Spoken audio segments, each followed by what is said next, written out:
अगर आप स्टार्टअप में अपना लाइफ इन्वेस्ट करना चाहते हो तो हमें समझना होगा स्टार्टअप क्या होता है। स्टार्टअप ये होता है कि आपकी जो प्रॉब्लम सॉल्विंग स्किल है, साथ साथ में जो ऑब्जर्वेशन रहता है, उसका कॉम्बिनेशन होता है स्टार्टअप।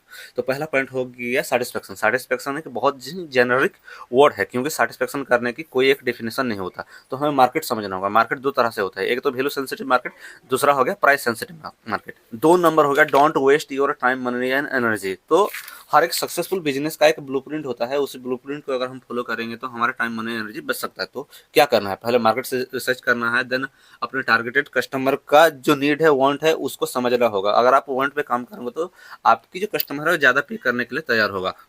देन एक प्रोटोटाइप बनाओ और उसी प्रोटोटाइप को अपने जो रियल कस्टमर है, टारगेटेड कस्टमर है, उनका फीडबैक लो। अगर देन इम्प्रूवमेंट की अगर जरूरत होगी तो इम्प्रूवमेंट करो, और नए कस्टमर पर भी उसी प्रोडक्ट को ट्राई करना है। अगर उनका पॉजिटिव रिएक्शन 60% अबव आ रहा है तो आप उसी प्रोडक्ट को लॉन्च कर सकते हो।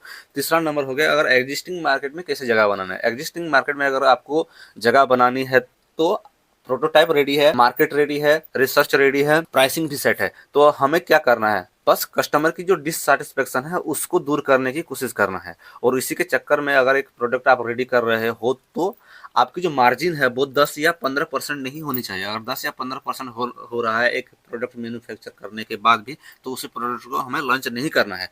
अगर आप उसी प्रोडक्ट में इनोवेशन ला सकते हो और 10 गुना ज़्यादा इनोवेटिव हो और प्राइस भी उसमें 5 गुना ज़्यादा लगा सकते हो और बेच सकते हो, देन उसी प्रोडक्ट को लॉन्च करना है। क्योंकि अगर आपको मोनोपोली अगर 5 या 10 साल भी बनाए रखनी है तो ये स्ट्रेटजी ही काम आएगी। 4 नंबर हो गया फीडबैक। फीडबैक हमें एक जेन्युइन कस्टमर की ही फीडबैक लेनी चाहिए। अगर हम जेनजी के लिए कोई प्रोडक्ट डिजाइन कर रहे हैं तो जेनजी की ही फीडबैक की हमें जरूरत है। 5 नंबर हो गया स्पेसिफिक।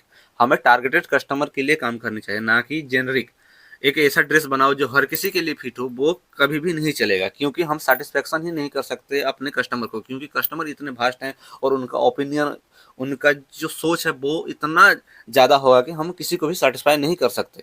तो हमारी जो कस्टमर है वो टारगेटेड और स्पेसिफिक होनी चाहिए।